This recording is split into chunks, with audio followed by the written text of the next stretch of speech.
Altı heç bir maraqlanmaz. Onun üçün heç bir mənası yoxdur. Günlar nə düşündü, bugün nə etdi? Sadəcə o bir komut istəyir ki, mənə nə versən, bəli, başda mən onu yerinə yetirəcəm. Amma bir şey var ki, məsələn, burada biz niyə istədiklərimizi təzahür etdirə bilmirik? Niyə biz istəmədiyimiz şeyləri həyatımıza çəkirik? Mən sizə holoqram sistemində də demişdim eğitimə qatılanlara. Baxın canlar, həyatımızda hər nə varsa olumlu, olumsuz hər birini sən yaratmısan dedikdə acıqları gəlir. Gülnar xanım, mən istəyirəm həyatımda belə bir şey olsun. Və yaxud da deyirsiniz ki, mən bütün gün yaxşı şeylər düşünürəm. Heç ağlımdan pis düşüncələr keçmir.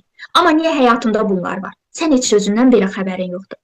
Baxın, canlar, gün ərzində bilinçaltımız baxır. Əgər bizim 40 min düşüncəmizdən, yəni zehnimizdən düşüncə keçmişsə, 40 minin neçə faizini sən deyə bilərsən ki, olumludur və yaxud da olumsuzdur? Və yaxud da sən onları idarə edə bilirsənmi? Baxın canlar, bura mənim zehnimdirsə, buradan mən bilmədən, baxın yemək bişiririk, bir iş görürük. Sən əlində iş gördüyün yerdə bir də baxırsan, Allahım, sən burdasan, amma zehnin rayondadır. Sən burdasan, amma zehnin başqa yerdədir. Deyirsiniz ki, necə edim ki, mən burdayam. Tutaq ki, yemək bişirirəm, deyilmi? Yemək bişirən ol. Hətta deyir, yemək bişirən yox, yeməyin özü ol. Mən ilk dəfə o farkındalığa nə zaman vardım? Məsələn, yemək bişirirdim canlar. Qabı yuyurdum, deyilmi? Sanki özümə belə paraşoku hiss edirsən, boş qaba toxunursan və bilirsiniz, zaman o qədər ki, qəribə bir zamandan bir bunu evdə test edin, qabı ora qoyuram, bütün diqqətim o qabda olur. Yenidən tutaq ki, qələmi götürürəm bu şəkildə, baxıram, bütün farq, bütün odaq nöqtəm burada olur. Baxın canlar, bilinçaltımız tamamilə açıqdır. Niyə? Çünki sən onu yönətə bilmirsən. Burada, oradan, buradan saysız bilgilər gəlir. 40 min, 70-80 min bilgi nə deməkdir canlar? Ya, biz onu götürə bilmərik. Həqiqətən bilinçli durumda biz onu düşündükdə insan düşünməsi belə insanın ağlının əlindən alır. Sən fərqində olmursan. Bu düşüncə buradan gəlir, sən ananı düşünürsən, indi yoldaşını düşünürsən, indi qardaşını düşünürsən, düşünürsən, özündən başqa hər kəsi düşünürsən. Və sən əgər 100%li bir potensialın, enerjin varsa, düşüncə belə bizim ən çox enerjimizi alan bir şeydir. Çünki düşünərkən nə edirsən? Oradan bilgi gəlir, burada bir ekran açılır, ana mərkəzdə bir ekran açılır, burada o düşündüyün hər nədirsə oynadılır. Ani bir elektrik səsi burada oynadığı anda ananın üzü gözün qabağına gəlir. Gördünmü? O mənə bunu dedi. Gərək belə deyərdim. Gərək elə deyərdim. Gərəklər. Onların hamısı, baxın canlar, bir maşınınız olsa, 10 litr də benzininiz olsa və desəm ki, bir həftə bu 10 litr benzini bir həftəyə işlədi. Siz nə edəcəksiniz? Hesablayacaqsınız ki, bir həftəyə əgər mən bunu işlətməliyəmsə, daha qənaət etməlisiniz, deyilmi? 2 gündən sonra benzin qutardıqda yolda qala bilərsiniz. Sizə desəm ki, ey insanlar, sizin düşüncəniz belə, sizin o benzin kimi, o yanacaq kimi sizin enerjinizi aparır. Ona görə bizim yaratım etməyə enerjimiz qalmır. O enerji bizə yaratım etməyimiz üçün bizi bu leveldan, 3-cü boyutdan 4-lərə, 5-lərə vizyonumuz bu şəkildə genişlənməlidir ki, biz yeni bir şeylər yaradaq, yeni bir bənlər oluşturaq. Amma biz nə edirik? Bizə verilən 100% enerji və potensialı 40 min düşüncənin içində batırıq. Sonra deyirsiniz ki, Gülnar xanım, mən bunu eləmək istədim, amma eləyə bilmədim. Günün sonunda yorğun oldum. Ya, yorğun olacaqsan. Çünki, baxın canlar, o enerjini biz yaratım edə bilərik gözəl şəkildə istifadə edib. Biz meditasiya və nəfəs çalışmaları və yaxud da ki, zikirlərlə mən çalışmalar edirəm. Zikirlərlə o duaları dedikcə, inşallah bunu edəcəm, çox demişəm, amma zaman qısıtlığından edə bilməmişəm. Ya adicə, məsəl üçün, 2 dəfə belə nəfəs alıb, Allah deyib zikir çəkdikdə Allahın adını. Allah. Bu zaman nəfəs və bütün mexanizmamız, həm dilimiz Allah'a zikr edir, həm bədənimizdə tıxanmış o enerji blokajlarının hamısı çözülməyə başlayır. Çox möhtəşəmdir zikirlərlə nəfəs terapiyasını aparmaq. Həqiqətən də insanın bədəni tamamilə üşür. Baxın canlar, meditasiya etdirin bu dəqiqə sizə. Deyəcəksiniz ki, Gülnar xanım, qəribə bir bədənim üşdü, sanki özümü hiss etmirəm. Niyə? Bayaq dedim axı, insan həm dalğadır, həm parçacıqdır.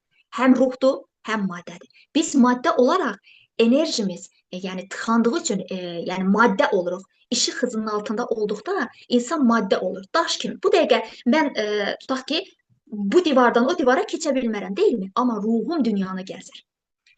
ruhumuz və yaxud da düşüncəmiz. Sən düşüncələrinlə dünyanın o başında olan insanları zehninə gətirə, sən onun yanına gedə bilirsən ruhsal olaraq. Ruhlar özgürdür canlar. Ruh niyə buradan başqa bir yerə gedə bilir? Çünki titreşimi işıq hızına bərabərdir. Çünki onun titreşimi aşağı düşdükcə titreşimi çoxaldır. Yəni o ağırlığı aşağı düşdükcə, məsələn bayaq söylədim, bu şəkildə mən bütün barmaqlarımı, bütün dırnaqlarımı görə bilirəm, deyilmi? Biz hamımız indi buyuq. Sən məni görürsən, mən səni görürəm. Amma bunu belə-belə tez-tez titrətdikdə mən sadəcə bir şey, baxın canlar, əlimə fikir verin. Siz sadəcə burada oynayan bir dalğa görürsünüz. Daha sürətli etdikcə o Lucy'nin maşını gördüyü kimi artıq bu o qədər sürətlənəcək ki, işıq hızına bərabər mən onu görməyəcəm. Titreşimimiz də bu şəkildədir. Meditasiya etdikdə, nəfəs pratikləri etdikdə canlar, biz nə oluruq? Bu bədəndən tamamilə nəfəsimizə odaqlanaraq çıxırıq və bizim hızımız o işıq hızına bərabər olur, daha çox titreşməyə başlayır və o zaman özümüzü o qədər huzurlu hiss edirik. Çünki bu bədən bizim üçün bir qəbzdir. Bir sığınaqdır. Qəbir əzabı deyirlər. Bu bədən həqiqətən bizim üçün bir əzab. Əzab da deyil. Yəni burada sıxışmış oluruq. Ruhlar sanki bir suyu, baxın canlar, bir quş düşünün, qəfəsə qoyduqda necə olur, qəfəsdən çıxdıqda necə olur. Biz də bura bizim qəfəsimizdir. Amma burada olmamız lazımdır demək ki. Yəni biz gün ərzində ən çox hansı düşüncələri üzərinə net şəkildə oturdarıqsa həyatımızda təzahür edəcək. Və bu çalışmada mən əlimdən gələn qədər sizin ən çox nəyə odaqlanırsınızsa onun testini edəcəm. Siz cavablar şəklində mən kiməm sorusuna cavab verərək mənə göndərəcəksiniz. Mən onun tamamilə olumsuz və transformativ şəkildə daha olumlu bir versiyonda sizə tətbiq edəcəm və bunun üzərində işləyəcəyik Allahın izni ilə. Və sizə anladacağım ki, əslində düşüncələrə necə nəzər. Mən təşəkkür edirəm. Əslində bu seans deyildi, sadəcə bir deneyim idi. İçimdən gəldi bunu sizinlə paylaşmaq. İnşallah şəfa olmuş olar. Gecəniz xeyrə qalsın. Gecəniz xeyrə qalsın. Haqqınızı halal edin, zamanınızı ayırdım. Amma istədim ki, bunu birlikdə Siz də bizə halal edin haqqınızı. halal olsun. Zaten Dəyərli vaxtınızı bizə xərc etdiyiniz üçün təşəkkürlər. Zaten çox istədiyim burada insanlar buradadır. Çox dəyər verdiyim və dəyər gördüyüm. İnşallah şəfa olmuş olsun. Oldu belə. Gerçəkdən. Bax bu durumunuzu itirməyin. Titreşiminizi hər daim yuxarıda saxlayın. Necə deyim, qəbzə saldığınız anda, özünüzü bir çətin durumda olduqda həmən gözləmci pozisyonuna keçin. Həmən seyr edin. Heç bir şeyi yuxarıdan aşağı baxırsan, təsəvvür edin ki, uçaqda gedirsiniz, taksi samolyotda gedirsiniz. Yuxarıdan baxırsınız, evlər var, tutaq ki, insanları qarışqa kimi yeriyən görürsünüz.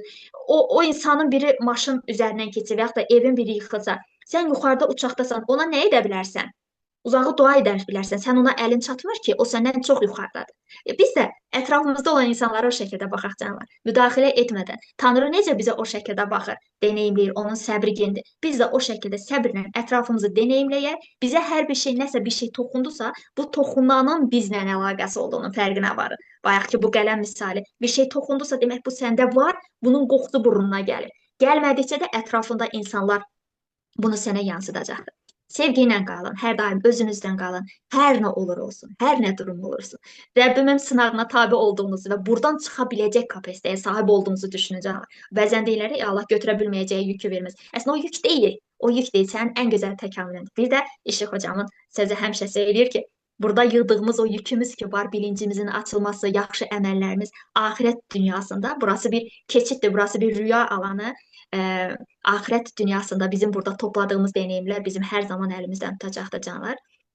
Ona görə hər daim özümüzdə olaq, fərqindəliyimizi artıraq. Ən gözəl yatırım özümüzə, bilincimizə etdiyimiz yatırım. Çünki bura rahat olduqda bütün dünya bizə gözəl gələcək. Əgər burası xaosdursa, səni 3 mərtəbəli evdə belə saxlasa, villan belə olsa, burası rahat olmasa, sən özünü rahat hiss etməsən, onların heç bir şey, heç bir mənası yoxdur. Onun üçün ən çox özümüzə yatırım edək. Mən xoşbəxtəmsə, hər kəs xoşbəxtdir. Mən huzurluyamsa, hər kəs huzurludur. Bu sizin mottonuz olsun canlar. Gecəniz xeyrə qalsın, sevgi ilə qalın. Bağrıma basıram hər birinizi. İnşallah eğitimlərdə və bu cürə təlimlərdə görüşmək niyyəti ilə. İnşallah.